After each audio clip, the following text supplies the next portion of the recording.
working to connect a region of over 600 million bridges between our lands.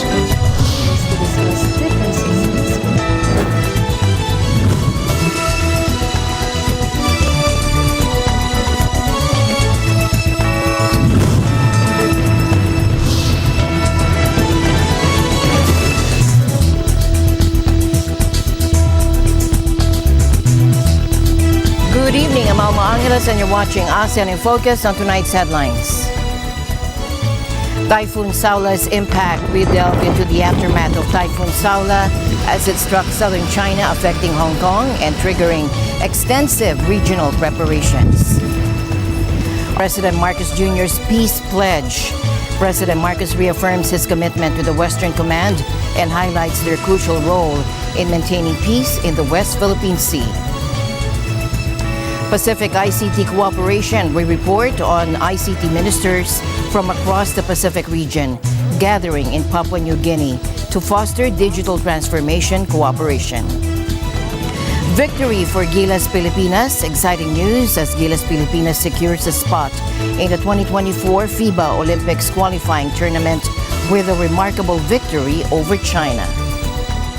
ASEAN Trade Advancement. Discover how ASEAN traders can now maximize their benefits from free trade agreements using the ASEAN Tariff Finder.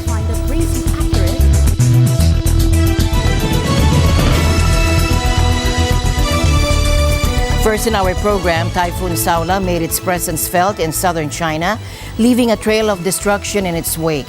Following its rampage through Hong Kong, where it toppled trees and shattered windows, the megacity thankfully managed to evade a direct and devastating impact from one of the most formidable storms the region has seen in decades. On the eve of the typhoon's arrival, tens of millions of individuals residing in the densely populated coastal regions of southern China wisely sought refuge indoors. Reporting from Hong Kong, Kit Wang brings us the latest updates on the aftermath of this powerful storm. Typhoon Saula unleashed its fury across Hong Kong and southern China, leaving a trail of destruction in its wake. Here's the story. Typhoon Saula made its presence felt in Hong Kong, although the city narrowly escaped a direct hit from this powerful storm. With winds reaching a peak speed of approximately 210 km per hour, Saula prompted Hong Kong to raise its highest threat level, a rare occurrence in the city's history. In anticipation of the typhoon's wrath, tens of the millions of residents along the densely populated coastal regions of southern China took refuge indoors on the preceding Friday. Hong Kong had braced for the worst as Saula approached. As Saturday dawned, Saula moved past Hong Kong, gradually losing its intensity.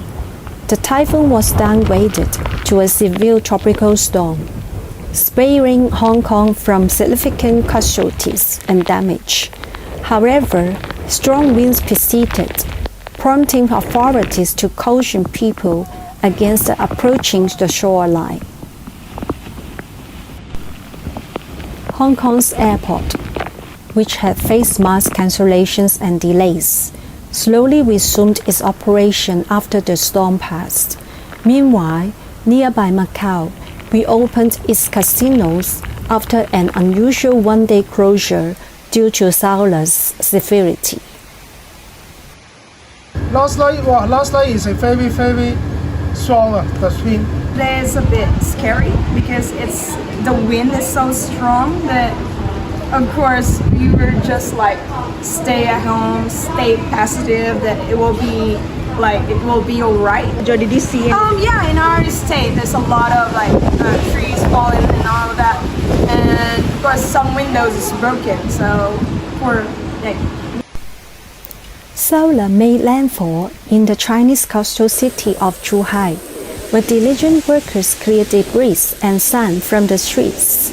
As the day progressed, the typhoon moved westward to the tourist island of Hainan in Guangdong province, maintaining sustained winds at a speed of 100 kilometers per hour. Initially, China had braced for Saula as it threatened to become the strongest typhoon to make landfall in the region since 1949. However, as Saturday afternoon arrived, Guangdong province downgraded its emergency response due to the diminishing wind speed. Southern China is no stranger to typhoons. Frequently and during their impact during the summer and autumn months. These tropical storms, originating in the warm oceans east of the Philippines, have become more unpredictable and intensified due to climate change, resulting in increased rain, stronger gusts, flash floods, and coastal damage. From Hong Kong, reporting for Eagle News. This is Kip Wong. Keep safe because we live in extraordinary times. And here are the latest developments from Taiwan as Typhoon Haokui wreaked havoc across the island. Taiwan awoke on Monday to a scene of devastation. Typhoon Haokui, after making landfall, left behind a trail of destruction. The island was battered with toppled trees, severe flooding, and relentless rainfall, particularly across its central mountain ranges. In a surprising turn of events, after initially appearing to leave the island's vicinity, Typhoon Haokui staged a second landfall early Monday morning in southwestern Kaohsiung before being downgraded to a severe tropical storm. While there have been no reported casualties, the impact was visibly felt in the coastal Taitung region, a mountainous county in eastern Taiwan, which bore the brunt of the storm's fury the day before. Before the storm's arrival on Sunday, which marked the first typhoon landfall in Taiwan in 4 years, authorities evacuated thousands of residents, particularly from landslide-prone mountainous areas. Hundreds of flights were canceled, and businesses shuttered their doors. 这个台风真的是很大，帮我们那个整个东河造成很大的影响。我说这次台风有史以来我长这么大第一次看过这么大的台风，就大家讲的就是穿新舰呐，就是从台东东河这边登陆，这边的风差不多有。登陆的时候大概有16级。 Tens of thousands of households temporarily lost power, but by nightfall, more than half had their electricity restored. A forecaster with Taiwan Central Weather Bureau revealed that Typhoon Haokui had initially seemed to pass through the island and head out to sea. However, it surprised everyone with a second landfall in the southwestern coastal state of Kaohsiung at around 4 a.m. local time.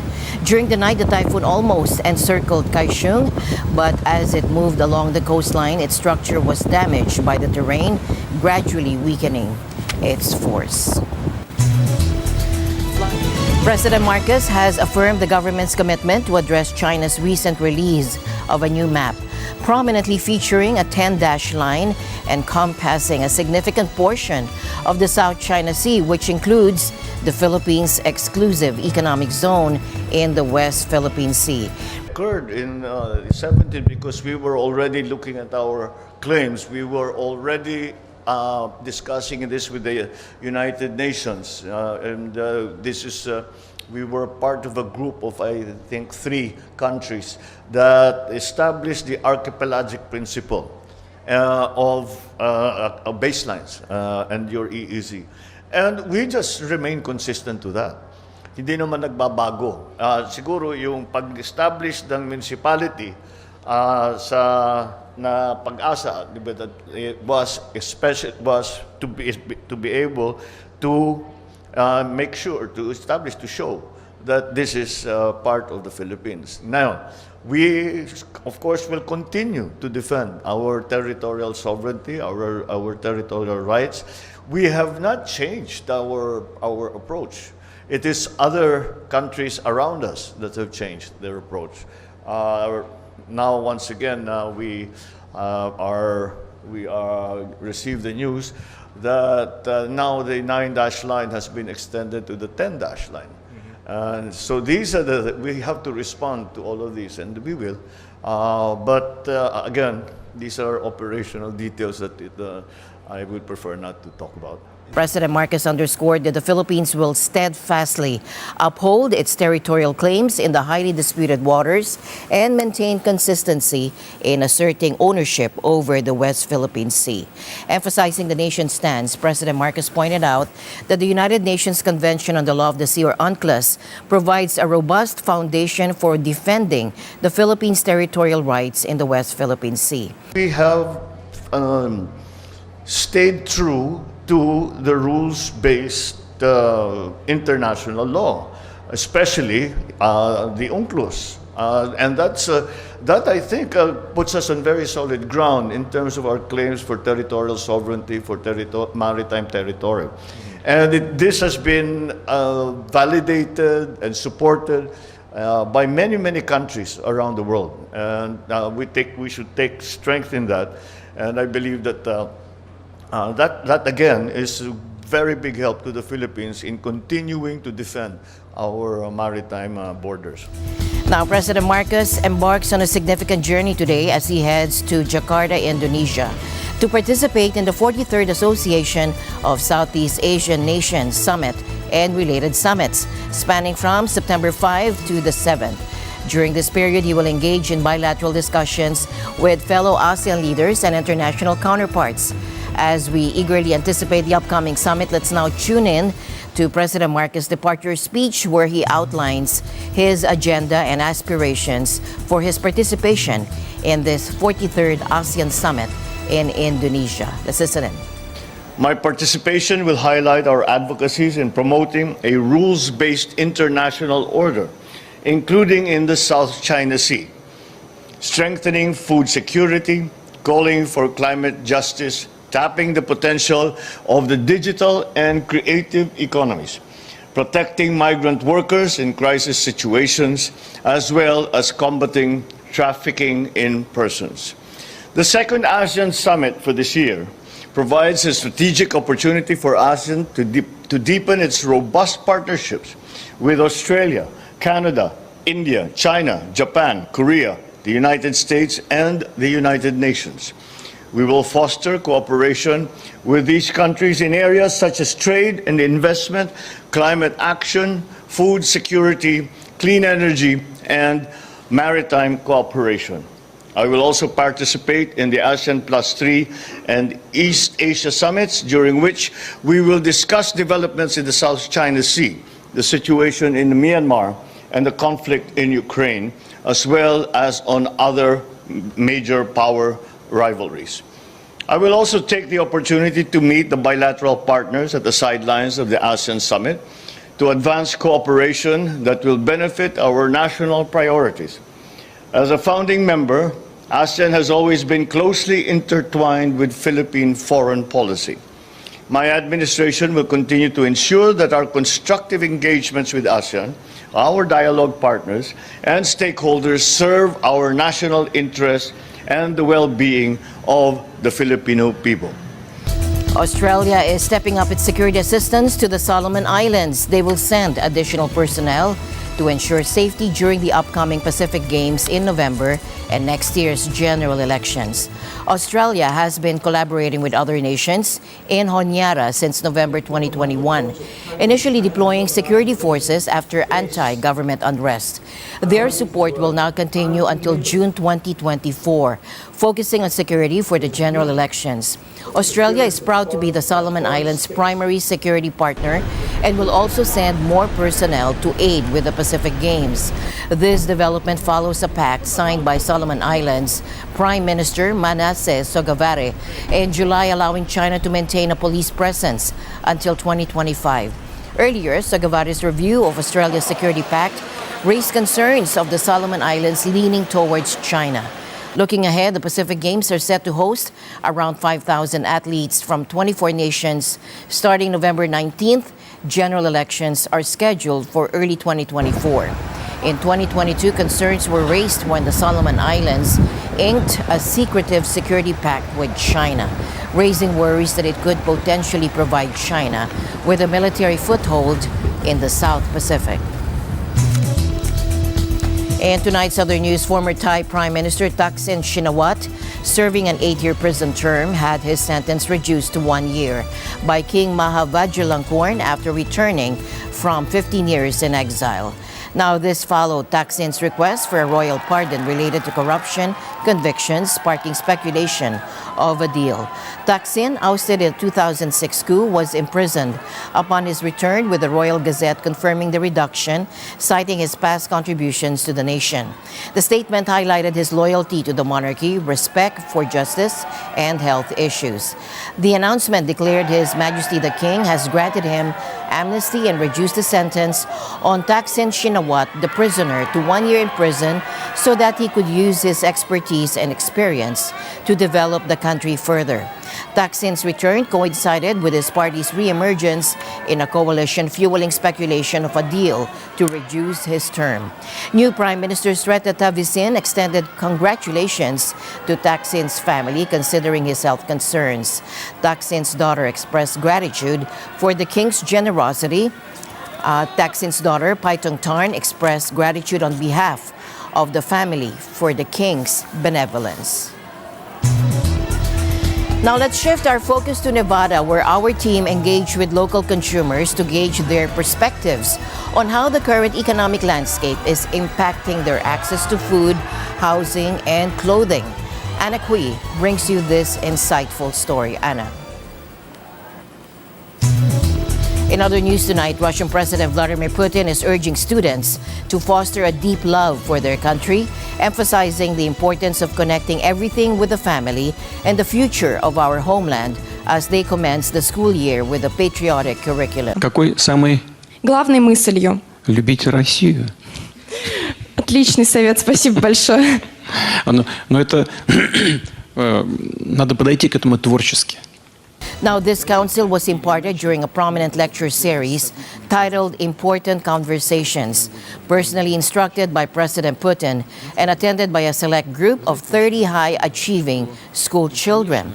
These patriotic lectures encompass a blend of World War II historical perspectives, teaching on Russian values and the Kremlin's narrative concerning Moscow's troops and their role in protecting fellow compatriots in Ukraine. С нашей историей, с нашими традициями все связать, с семьей, с будущим нашего Отечества. Вот все это вместе с разных сторон.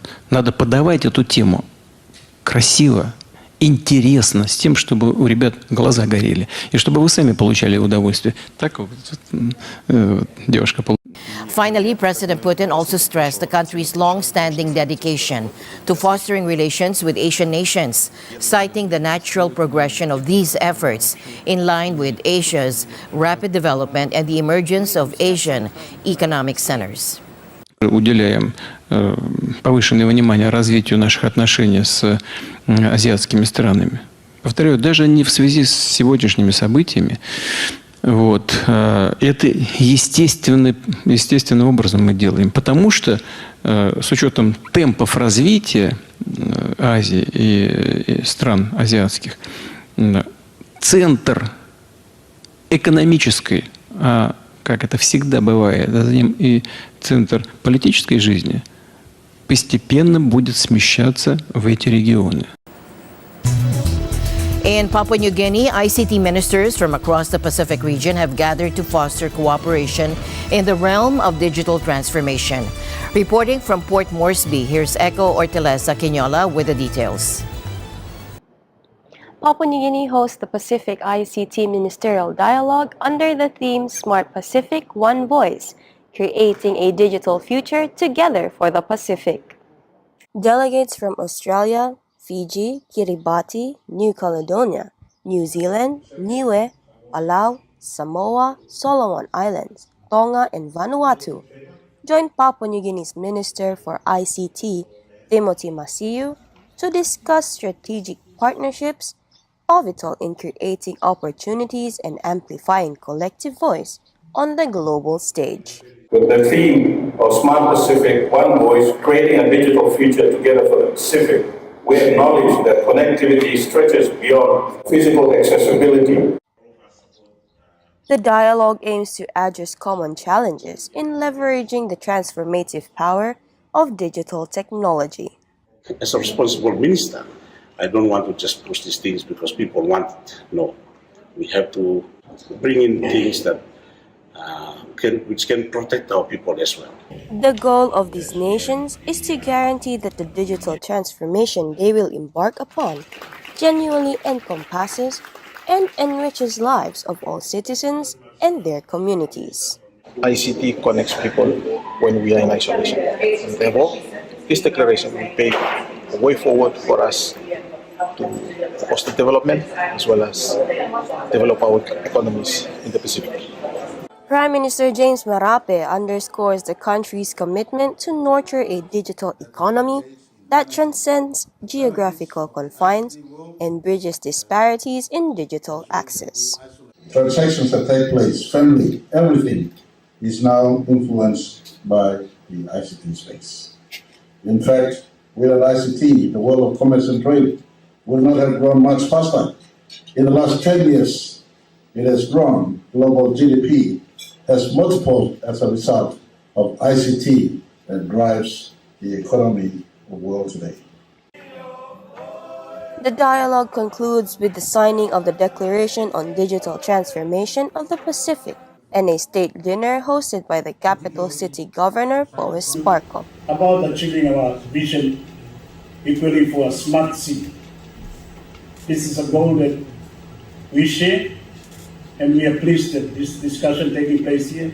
This dialogue creates an imperative atmosphere that no one will be left behind in the digital world. Eko Hortaleza Quinola, Port Moresby, Papua New Guinea, Eagle News, we live in extraordinary times. Launched during the ASEAN Economic Ministers meeting, the ASEAN Tariff Finder, supported by Australia through the ASEAN Futures Initiative, empowers traders to optimize free trade agreements, including ASEAN Trade in Goods Agreement, ASEAN +1 FTAs, RCEP, and bilateral FTAs. Discover how this platform can benefit you and your trade endeavors. Take a look. In the vast landscape of global trade, with nearly 200 countries, ASEAN countries have their unique market of quality goods. However, navigating the complexity and variety of tariff, rules of origin, customs, and trade regulations can be challenging. You need to comply with many requirements to ensure smooth customs clearance and successful market access. Finding this information often meant long hours of tedious research using outdated and unreliable tools. But things have changed. Welcome to the ASEAN Tariff Finder, commissioned by the ASEAN member states. The ASEAN Tariff Finder brings you accurate and constantly updated information on customs and trade regulations, rules of origin, and market access requirements, saving you from the stress of uncertainty and long searches. And it's absolutely free for all traders located within the region. Meet Budi, a supply chain manager from an Indonesian furniture company. His company is planning to start exporting outdoor furniture to Australia. Using the ASEAN Tariff Finder, he's just a few clicks away from all the relevant information that he needs. He simply enters the country of origin, the destination, and the product of interest. Immediately, he has the commodity code and insights into tariff, rules of origin, customs, and trade regulations for Australia, all at his fingertips. The ASEAN Tariff Finder has transformed the way Budi works with his exports. His shipments are now customs ready in record time to smoothly cross all the international customs controlled borders, ensuring swift and compliant deliveries of high quality products to Australia and more than 160 countries. Say goodbye to struggle and lengthy search for information. With ASEAN Tariff Finder, the world of foreign trade information is at your fingertips. Register for free at tariff-finder.asean.org. Welcome to the future of trade. Welcome to ASEAN Tariff Finder. After years of unwavering dedication and extensive construction efforts, a monumental milestone is emerging beneath the vibrant streets of London, the Thames Tideway Tunnel. An extraordinary feat spanning an impressive 25 kilometers is on the verge of its final touches. Now, this ambitious infrastructure endeavor promises to redefine the well-being of the renowned River Thames, ensuring the preservation of its waters for the benefit of both its rich wildlife and avid river enthusiasts. Reporting from the heart of London, Aribel Celestino brings us the latest developments on this groundbreaking project. Aribel. After years of tireless construction, a monumental achievement is taking shape beneath the bustling streets of London. The Thames Tideway Tunnel stretches an impressive 25 kilometers, is on the cusp of completion. This ambitious infrastructure project is set to revolutionize the health of the iconic River Thames, safeguarding its waters for both wildlife and river enthusiasts. Venturing deep underground, we enter London's newest marvel, the Thames Tideway Tunnel, an engineering feat that currently permits human access but not for much longer. In a year or so's time, this will be filled with sewage, so we wouldn't want to be here.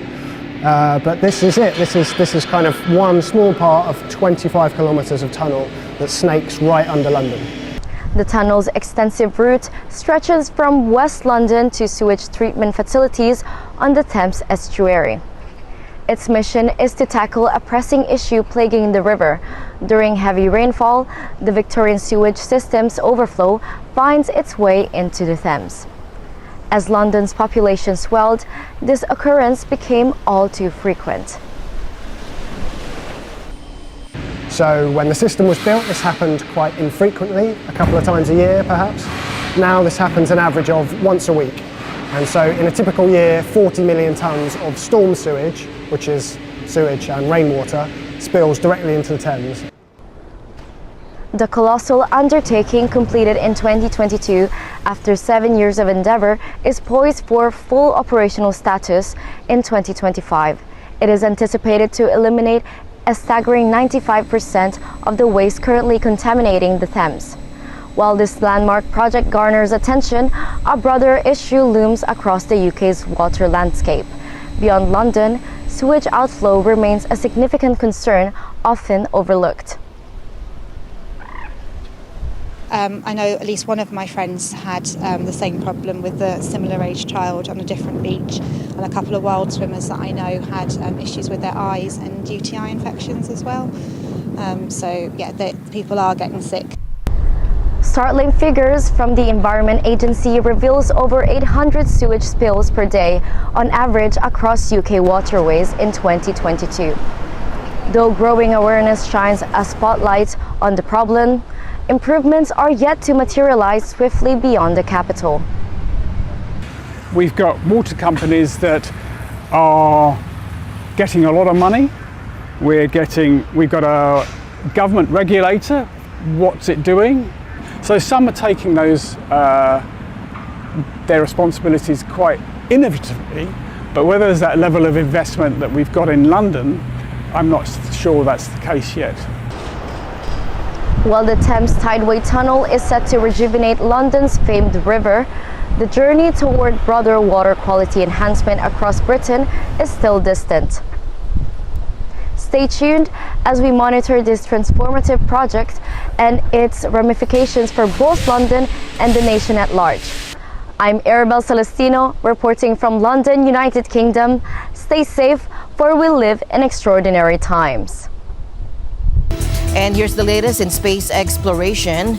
NASA's Lunar Reconnaissance Orbiter, or LRO, has detected a fresh lunar crater potentially caused by a Russian probe's crash landing on the moon approximately 2 weeks ago. Now, this discovery was made by comparing images taken before and after the estimated impact site provided by Russia's space agency Roscosmos. On August 19, the Luna 25 probe crash-landed on the moon, thwarting Russia's ambitions of revitalizing its lunar program with the first-ever soft landing on the lunar South Pole. Now, this mission, which ended in a crash, aimed to explore uncharted lunar territory. India, on the other hand, achieved a significant lunar milestone as its Chandrayaan-3 mission successfully touched down on the moon's surface on August 23. The mission is currently exploring the polar region with its Pragyan rover. NASA is actively planning its return to the moon through the Artemis program, with the goal of establishing a sustained presence. The moon's ice deposits hold potential for supporting human habitats, according to scientists, and still, according to scientists, it can be broken down into hydrogen and oxygen, valuable resources for rocket fuel. Gilas Pilipinas secured a spot in the 2024 FIBA Olympic qualifying tournament with a remarkable victory over China on Saturday. Despite facing 4 consecutive losses during the 2023 FIBA World Cup in Manila, Gilas bounced back, led by Jordan Clarkson's explosive third-quarter performance to defeat China in their final classification round game, ultimately finishing 24th overall in the FIBA rankings. With a 1-4 win-loss record, the national team earned a coveted place in the qualifying tournament for the Paris Olympics.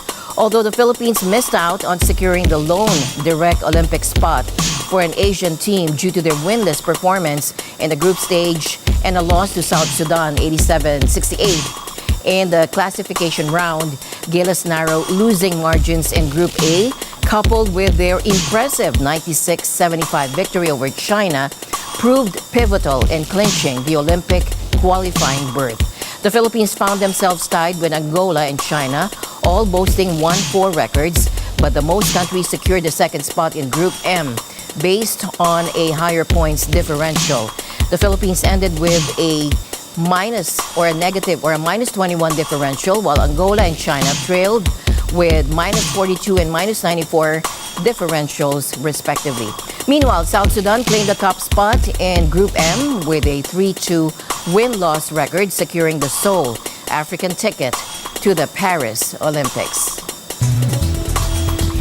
As my usual habit, I'd like to end the day on a positive note. Let's encourage and build each other up so that no one is left behind. And that's it for tonight's broadcast. I'm Alma Angela. Stay in the news because we live in extraordinary times. Good night.